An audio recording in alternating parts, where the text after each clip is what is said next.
Welcome back to Heart Starts Pounding. I'm your host, Kayla Moore, and today I have a very special episode for you all. So last November, I spent one of, if not the most terrifying nights of my life inside of the most haunted Airbnb in Salem, Massachusetts with Corinne and Sabrina from the Two Girls, One Ghost podcast. I'm sharing part one of our two-part series today, where we go over the dark history of the Henry Derby house where we stayed, its connections to the infamous witch trials and executions, and in this episode, we also chat about the entities people have encountered inside. That will set the stage for part two, where we do an overnight ghost hunt inside of the house. And you guys, it gets wild.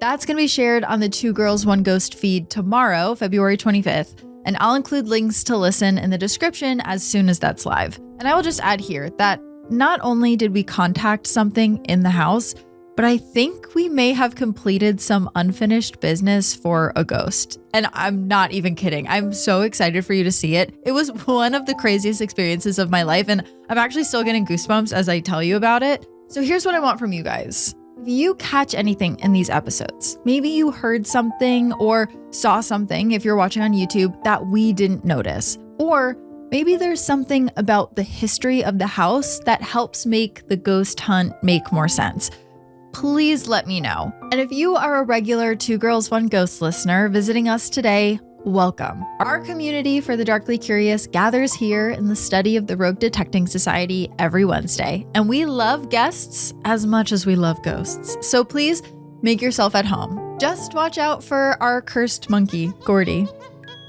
But for now, please enjoy part one. We're sitting here in the Henry Derby house. Yes, I will say this is the first time I've ever recorded in a haunted house. Like I've been in Salem, Massachusetts, no less. It's the perfect place for like my first time. Yeah, you know.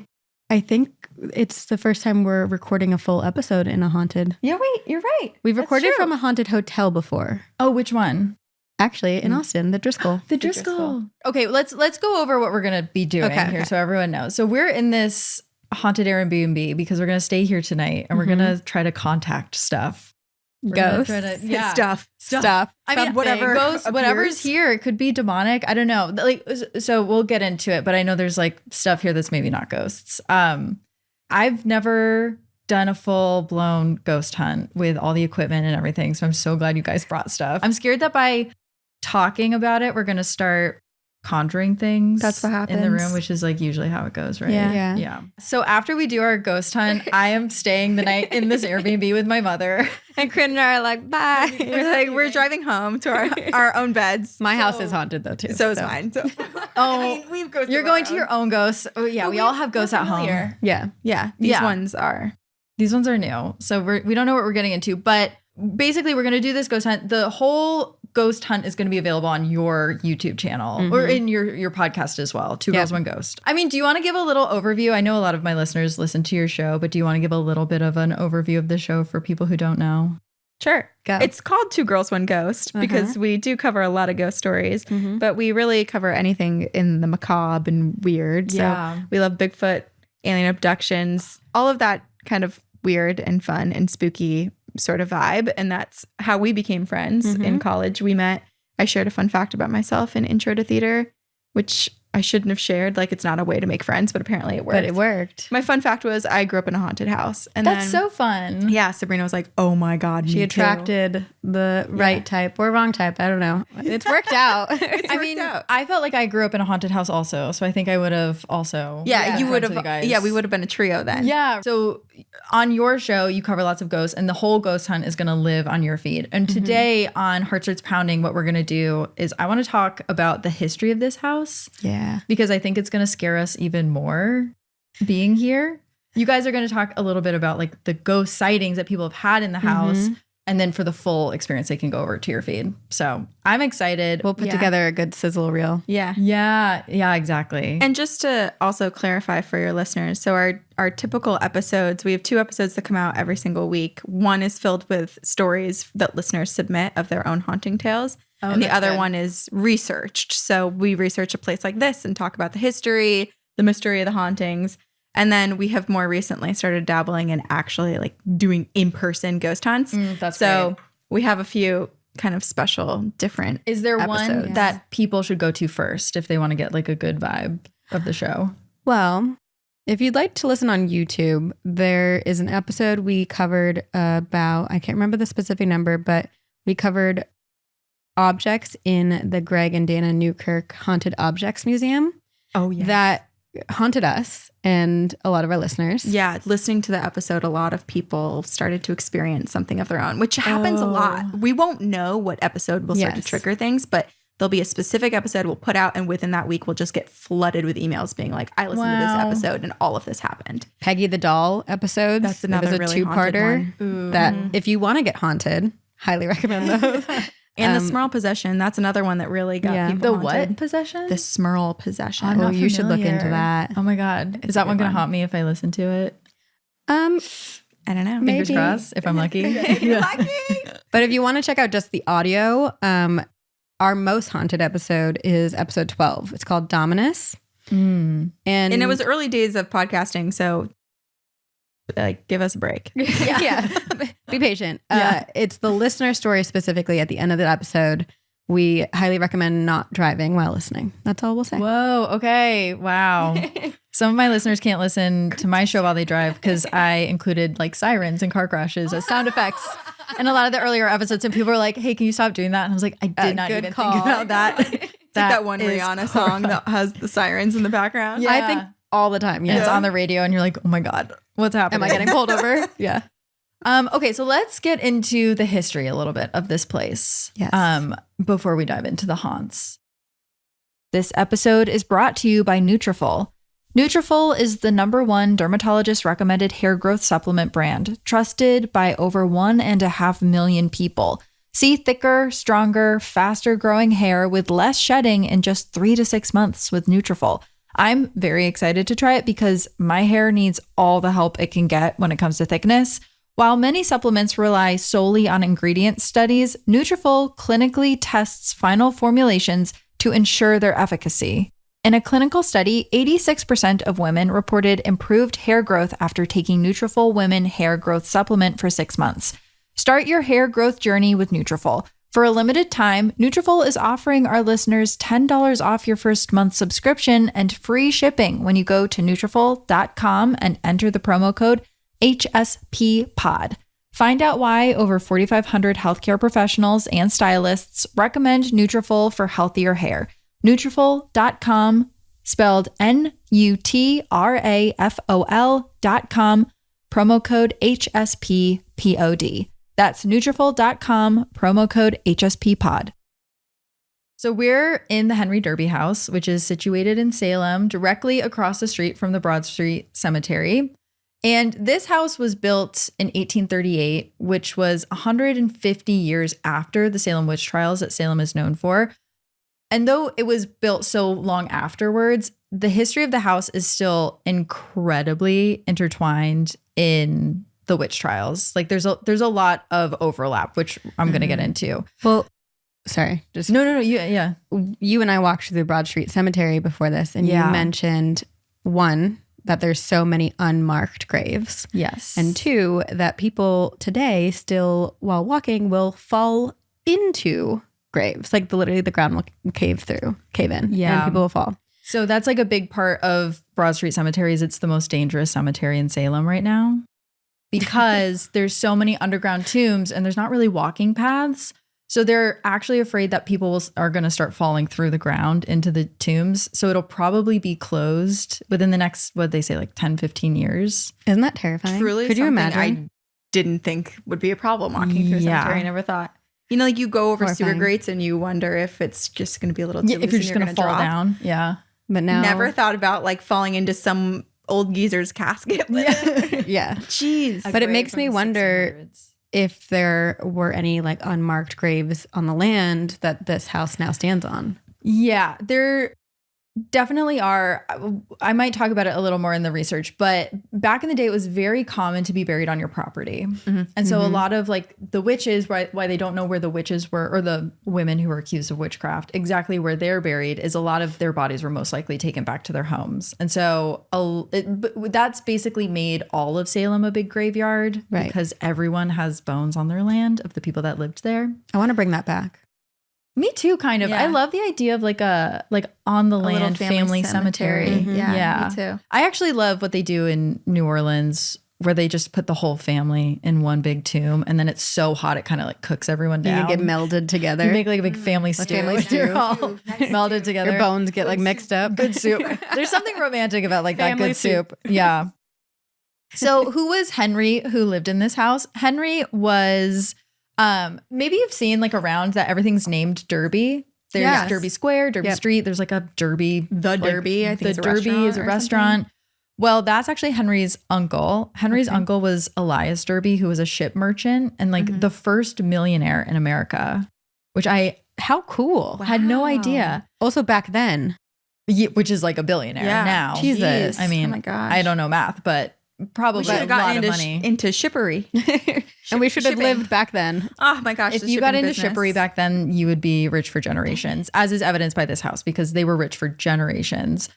Fun fact, but his biggest ship, Elias Derby's biggest ship, is actually the ship that's on the Old Spice. Its logo. No way. Yeah.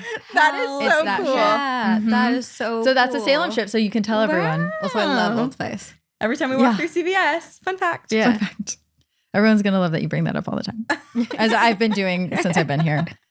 So Henry had this house built because he was a little bit of a Nepo baby. He came from a really rich family.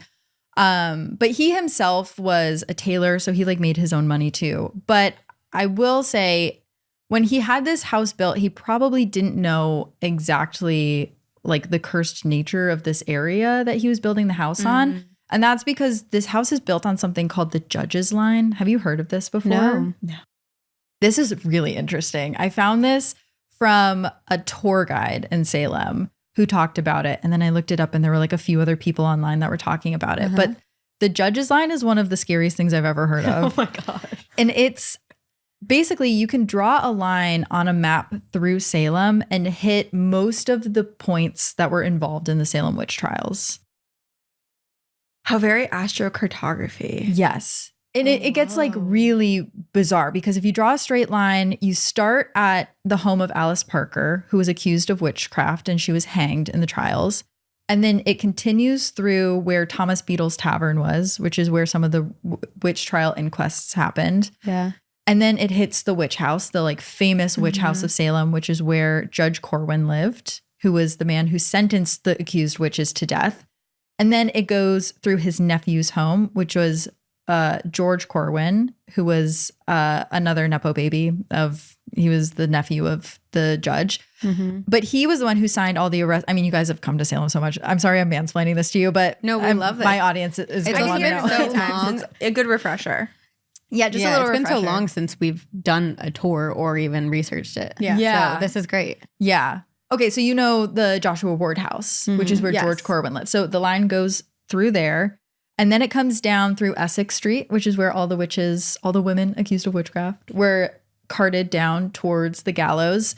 And then it hits Proctor's Ledge, which is where the executions happened. Whoa. And I hate this because it feels like it was predetermined, all of these Yes. people's fates or I hate involvement. that idea that it was kind of like written out, like written in the Right. stars. What Yeah. is fate? Yeah. Yeah. Yeah, that you can, like, one of the first people accused in the witch trials and it ends at the gallows is really, Yeah. Oh, that's so unsettling. really eerie. And so some people who are more inclined to believe in like the spooky supernatural think it's a ley line. Like there's some sort of energy that runs through this area that is very bad and negative and dark. And we are right on like the cusp of that line that runs through the town. So this land that we're on is part of that procession. Well, so far I haven't felt anything weird. No. The third floor is creepy, but Yeah. When you first came out here, Sabrina, and you were spending time in Marblehead and getting to know the area, the second you crossed over the line into Salem, you felt night and day. that. Really? And that was closer to where Proctor's Ledge is.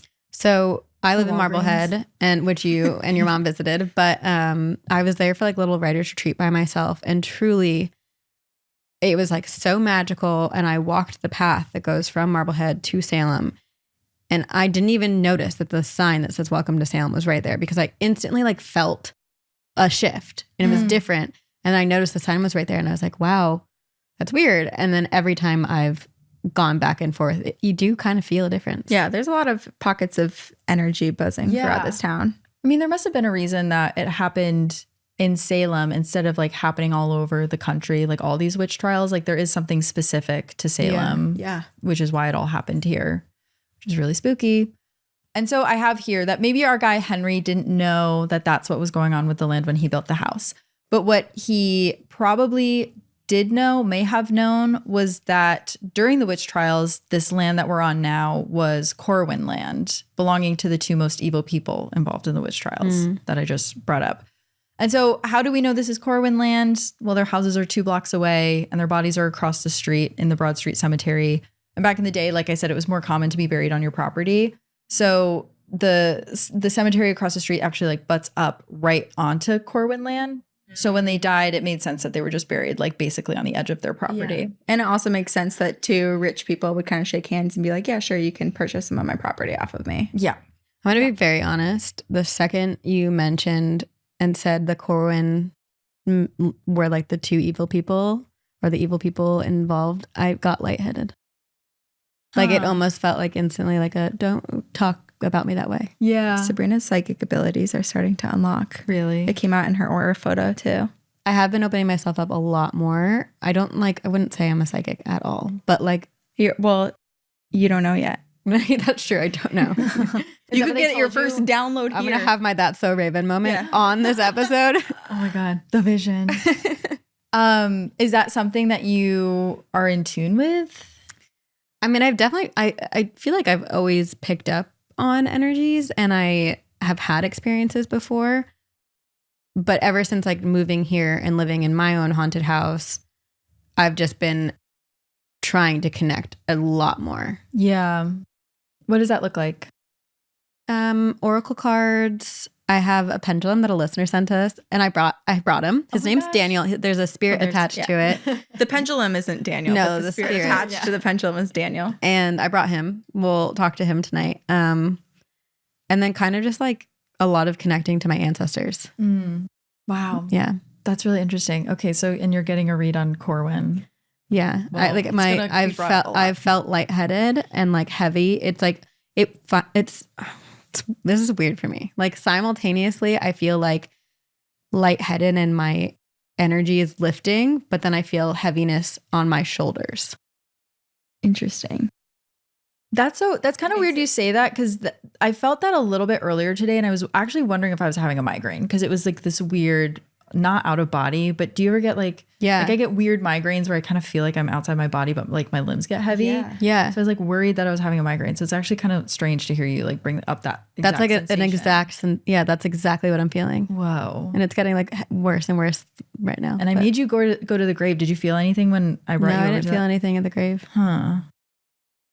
Yeah, when we weren't really talking but about I was him really at the focusing grave. on how to use that camera. Yeah. You're like, I have to get good photos or good images and not falling paint's going to be into it. bad And at not me. falling in. Yeah.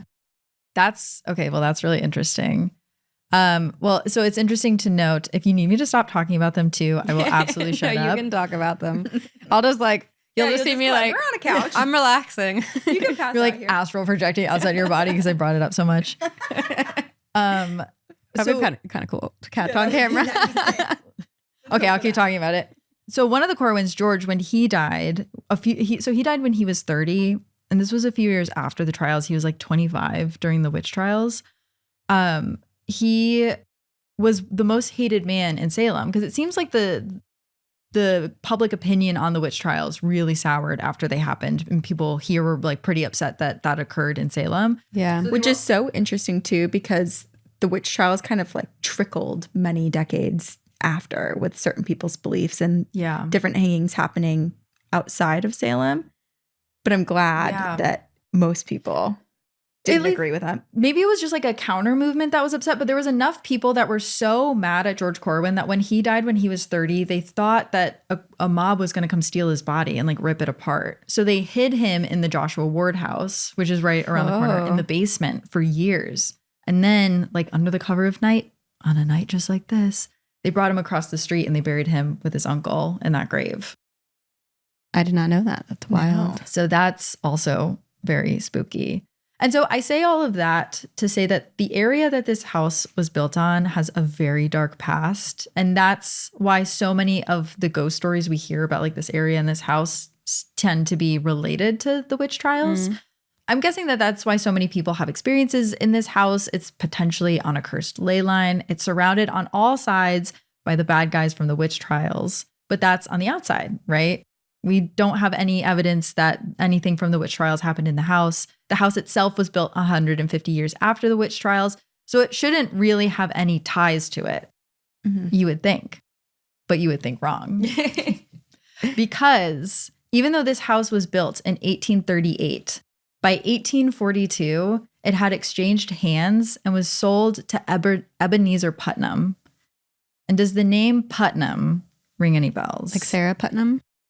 Anne Putnam. Anna Putnam. That's it. Yeah, Anne Putnam. I feel like there's a Sarah Putnam in Marblehead. Maybe that's what it is. Yeah. Anne Putnam was one of the accused witches, right? Accusers. Oh, she was the accuser. Yeah. So outside of the Corwins, probably the most evil family involved in the witch trials were the Putnams.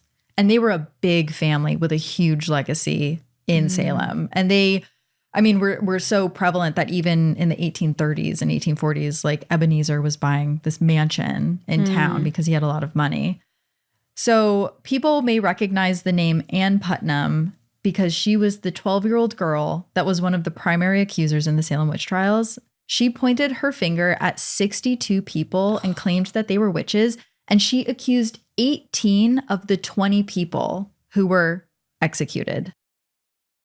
She is the biggest reason that people... And she was a sociopath. And it's funny because I actually have a note from my friend Megan who helped me research this episode. And Megan goes, okay, before we vilify this girl, keep in mind that she was 12 when she pointed fingers and sent a bunch of people to their deaths. She was rich and she was very privileged, but research also suggests that she was maybe being abused by her parents. Also, they were Puritan, and I feel like a lot of the things you hear about the Salem Witch Trials and when people try to theorize like what caused such hysteria is this idea of like the Puritan lifestyle was very, like for children, there was not much exploration and... Yeah, it was very cold. That's a good way to put it. Like they didn't have any other outlets of where to channel that creative energy. And like imagination, maybe. That makes a lot of sense, actually, because a lot of what they were experiencing was kind of like imagination. They were seeing, like Anne kept accusing women of being, like she would see people on their brooms at night flying across the sky, like really classic witch stuff. Or she would see apparitions. Yeah. And that was... for whatever reason during the witch trials, like that was admissible in court, was like, which is wild, visions that you had of these people. Yeah. And it led to, I cannot believe it was 18 of the 20 people. And Anne's father, Thomas Putnam, was one of the primary instigators of complaints against the alleged witches in Salem. For this reason, he's been identified by several key historians, including Paul Boyer and Stephen Neisenbaum, of being a chief agitator and manipulator of the testimonies of both his daughter and his wife, Anne Putnam Sr. Evidence indicates that many of those who were afflicted or gave testimony against the accused witches were connected to the Putnam family, either by ties of kinship or faction. So everyone that was accusing people, even if it wasn't his own daughter, like had ties to this family, which really makes them the most evil people and most influential. Yeah, it makes me wonder what the motivator was. You know, like what did his daughter get as a reward or some sort of security maybe that she kept on accusing? And like what did other people... Or just to hear that your dad's proud of you. Like I imagine if it was an abusive household, like... I could imagine she would do like anything for his praise, you know, like, and attention, the amount of attention that she got from it. And then it also triggered a bunch of other people to accuse. Right. And then once someone else does, you kind of all just build on. And then you start to wonder, like, did I make that up or is this actually happening? Right.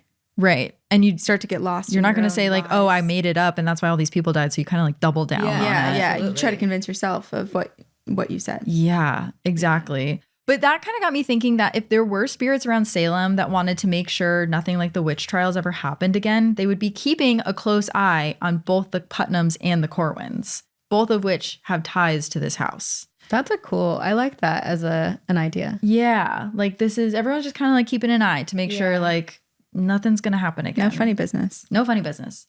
Also, no mass murders. no more mass murders, guys. Please, for the love of God. You silly little humans. It's interesting to know Ebenezer also died in this house. So there's a chance that he's still here. Right in this spot. Yeah. On this couch. He felt the pressure on his shoulders. His head got a little light. And he Drifted left off this world. Never to wake again. He was like feeling something on his head first. Unfortunately, a few of the people who lived in this house did die in this house we found. Which was very normal for the time. It's very normal. There weren't hospitals to go to. Yeah. Right. You didn't go to the hospital. You just People died were at born home. in their home and died in their home. Yes. Birthing Exactly. rooms exist all over the houses in this area. A birthing, like a whole room just for birthing. Yeah. Yes. Yeah. Really? They were like usually these kind of small nooks off of the main living space or like off of one of the bedrooms. And different women and basically like doulas would come over and help deliver children into their home. Whoa. Which also meant a lot of because childbirth caused a lot of deaths at that time. Like either the child dying or the mother. There's probably so many deaths related to that. Yeah. I read that between 5 and 10% of women died in childbirth before like modern medicine. Yeah. Scary. It was a lot. I know at one point if you were pregnant, they made you write a will. Like that's how common it was to Interesting. die. So you had to get your affairs in order at like 21 years old Yeah. before you had a kid. Wow. Crazy. What affairs do you even have at 21? I guess back then, You probably also a don't own lot. any money. You were probably married off at like 13 back then. Yeah, you're like, I guess I leave my husband everything because he just gets that anyways. Yeah, it doesn't so- even matter. Right. Yeah, none of this is mine. Okay, so I'll just run through like a few other people who lived in this house. In case anything comes up tonight, we have some names Great. top of Good mind. call, good I call. like In case we hear of anyone. So in 1899, the house was sold to the Pickering family, Sarah and Thomas. And they had 3 kids, Edith, Gertrude, and Arthur. And then John Williams Downing lived in the residence with his wife, Sarah, and 2 children, Anna and Alice. Anna died in the house 9 months later in September of 1845 of dysentery. And she was young when she died, unfortunately. Yeah. And then that kind of leads us up to where we are today, where Phil Marchand lived in this house growing up. He owns it now. He's the guy on the Airbnb that we all He's great. talk to. He also is so open about his experiences. And it sounds like he's had a lot of, I mean, this is a very natural transition into the ghosty stuff going on in the house. But it sounds like Phil, ever since his family moved in, it's had like weird stuff going on. yeah. And his mom opened a bed and breakfast here. Yeah. So originally Yeah. it was his great aunt and uncle owned the home. And then his parents had purchased the home from his great aunt and uncle. And then when his parents divorced, he and his mom lived here and his sister lived here in this house. And then eventually they started like boarding people and then turned it into a bed and breakfast as like a means to be a single mom and raise a family. And so he grew up here for some time. And then he himself and his wife had their very first child in this house while living here. Oh, wow. Like in the house? Well, I don't think they Or they delivered just- in the house, but like You got me thinking about birthing Yeah, rooms. yeah, I'm like, yeah. is there I a don't nook know and where the cranny we birthing room missed? is in here. Oh my God. But yeah, they lived here. I think it's been in their family since the 1970s. Okay. So he's had, 50 years of stories to share Wow. and hear. Yeah. I was actually going to read Phil's little message to me because I had messaged him on the Airbnb app asking if he had any paranormal stories. And he did share. He basically was like, I have so many stories, but basically he said, I grew up in this house and have a lot of great memories here. I will say I have always personally felt like the 3rd floor is haunted. Growing up, I had a lot of crazy dreams about the 3rd floor and always felt a supernatural presence up there. As far as guests go, I hear a lot of stories about hearing things or feeling a presence on the 3rd floor, or something that was left in one place and then moved later. Luckily, no one has been too scared to stay there, and from most accounts, whatever spirit is there is not scary. Phil then said, personally, I love this so much because you're staying here. Yeah. Phil said, me personally, I don't like to be bothered when I'm sleeping. So I'd always prefer to sleep on the second floor with a fan very close to my head in order to drown out any noise. Okay, great. Okay. I have my white noise machine, Yeah, which is just perfect. an app on my phone. But Exactly. Yeah, I'll have that it going. works. Yeah. So Phil's done a lot of interviews. So I found plenty of interviews where he discussed some of the paranormal, and then we kind of dove into some of the reviews of the Airbnb. Oh my gosh. To find some more hauntings. There's from also 2 notebooks over there that Kaylin and I found. And we were like, we should definitely maybe over dinner read through them. read through. Definitely. See what other people have experienced. Yes. Yeah. Okay. Well, Phil, obviously growing up here, has had a lot of experiences. Like he said, he had a lot of crazy dreams, but he would also hear footsteps and creaking in the middle of the night, which some people could argue like this is an old house, right? Like this is a natural thing for these old floorboards to creak and shake and beams pop. But other people have seen stuff, ghostly stuff. So Phil has a lot of people backing him up. Wow. One of the experiences that he had was in high school when a friend of his, it was his best friend, was over. The house was empty and they heard someone walking upstairs. And so Phil's friend gets up and walks up to the second floor, which is where you're sleeping, Yeah. and comes back down and he says, "Oh, I think I just saw your sister." And Phil's like, "My sister is not home." No. And that is basically the beginning of people starting to report, or not the beginning, but like in this story, it's our Yeah. first introduction to this woman, or really a younger, like teenaged girl with Do we know dark what- hair. I was going to say, do we know what she looks like? She looks like you. Did you just hear Hello? singing? Yeah. Okay. I'm going to play that part for you again. It was really clear in the room when it happened, but the 3 of us heard a woman's voice sing something, like a hum coming from deep inside the house. I ended up sending that clip to my sound designer and I asked if he knew what the sound was, but even he couldn't figure it out. He said the frequencies weren't consistent with a car driving by or with a human voice. It was this kind of other third thing that he hadn't seen before. I'm going to play it 3 times. The first time will be what our mics picked up. The second will be what my phone that was recording picked up. And the third will be what my sound designer isolated. Check it out. A younger, like teenaged girl Do with we know dark what- I hair. was going to say, do we know what she looks like? She looks like you. Did you just hear Hello? singing? Or really a younger, like teenaged girl with dark hair. I was going to say, do we know what she looks like? She looks like you. Did you just hear Hello? singing? Or really a younger, like teenaged girl with dark hair. I was going to say, do we know what she looks like? She looks like you. Hello? Maybe a car outside? That sounded like singing. That was, it did. And it sounded like it was coming from over there. I heard it like this way. Yeah, the definitely opposite. in the yeah, house. The road is behind us. I'm The curious. depths of the house is in front of us. Yeah. Hello?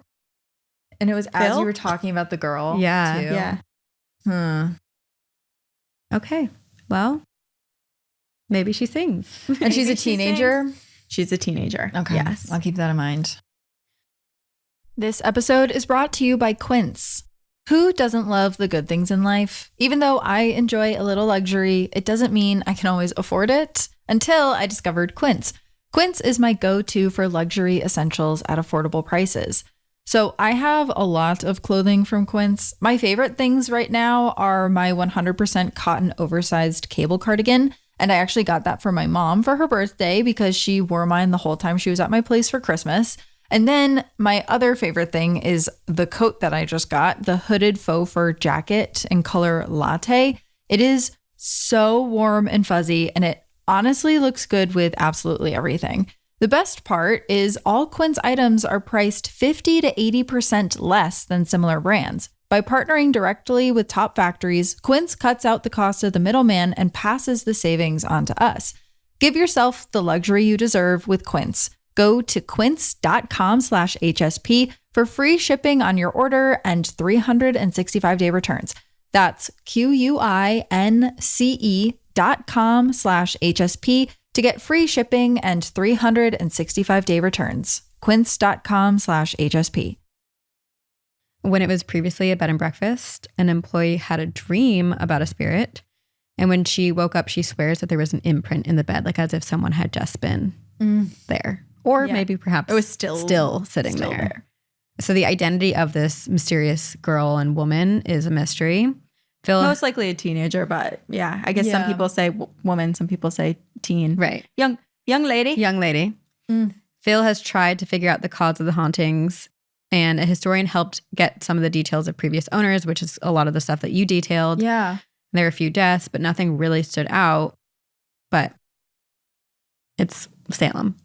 And we've also talked a lot about on our podcast, like, even if it wasn't Salem, it could be a brand new house and there could be hauntings. Yeah. Maybe it has to do with people or like just the location. And also this house has now been turned into an Airbnb because I think it's easier and makes more money than a bed and breakfast. Mm-hmm. And I read online, like, Phil has a house booked every October. It's fully booked. Yeah. People are coming here for the haunted attractions in Salem. Look at us. We're trying to contact the dead here tonight. Like, we are instigating and contributing to the energy of this home. We found a Ouija board. I thought of that. Yeah. When you said, I wonder if they closed the Ouija board correctly. It's like, yeah, who's coming in here and conjuring stuff up or summoning things and then just leaving because they don't know what to do with it. Like, we're confident in our approach in terms of being really respectful because we learned how to investigate from two of the best investigators in the world. Yeah.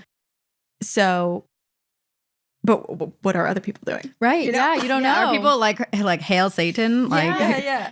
I don't know. Or just like think it's a joke. And then to your point, they get scared once things start happening. And then they just, Yes. Yeah. They don't properly say goodbye. So we'll also, when we do our episode, we'll set intentions before we actually actively communicate with the spirits, because that is something I think is important when you do approach a conversation with the other side. Boundaries are always okay to set. Especially in real life. Yeah. Not We're doing it with the dead, but this is practice. You can do this with the living too. Yeah. I'm better at setting it with the dead. You're practicing. I'm practicing. But so most of these hauntings are like people will feel things, see things move, objects moving on their own, and they'll see this little girl. There's full body apparitions, but oh wow, there's more. There is. Oh wow. So I have no idea where because it did not specify. Oh no. But as we have noted, there are many bathrooms here, and there's also many mirrors in many of the bedrooms. Apparently, multiple people have seen someone appear behind them when they're looking in the mirror. That's my biggest fear. Yeah. Do they describe who the person is at all? No, but some people had said it was the teenage girl. Okay. But there were some that just said someone appeared. Oh my gosh. And I don't know who and how many people could be showing up in this mirror. Wow. But there's a mirror right there. I know. They're everywhere. Be careful looking in everywhere. and there's windows everywhere too. Like there's so many reflective surfaces in this house. Yeah. The one on the third floor is the creepiest. And like it looks down the long hallway and there's a mirror at the end of that hallway, which I noticed when you were looking for a light switch up there. It's like right there. And I feel like that is the prime spot and location for you to see a fourth figure appear in the mirror with us. In my own home, I don't even look in the mirror at night. I keep my eyes down. Yeah, I know. It's freaky. It is. But one thing that's not super freaky here is there is a little boy, and he seems to be pretty playful. Someone who had some mediumship powers who stayed here. She believes that this little boy is the one who was causing all of the footsteps that Phil heard when he was young living here. And I guess as an adult as well, because he would constantly hear someone running up and down and like running around. And this woman who stayed here made contact with the little boy. And the little boy was like, I guess, displayed kind of what he would do to show his own presence. And that's exactly what a lot of people who stay here experience. So if you tonight hear some footsteps and walking and running around on the floor above you, don't be scared. It's just the little boy That's playing. who it is. Okay, that makes me feel a little bit better. Yeah. I prefer that to whatever there's like the dark figure with red eyes, potentially Hat Man, Shadow Man that's on the third floor. Yes. Because that I've heard whispers of this, and that's the one I'm seems really terrifying. not looking forward to. It does feel like that is like not as common, hopefully. Okay. But there is a ghost cat. Oh, so we have some good hauntings. Yeah. There's some like fun, nice ones. There's some positive. So the Hat Man. There is a man in a hat with glowing red eyes that torments guests. And even Phil himself has confirmed that that is the most active floor and the floor that most people have scary encounters. Some people believe that the man in the hat is Giles Corey, who was killed during the witch trials. He was pressed to death. Oh, That's the famous one more stone. Yep. Is that what he said? Yeah.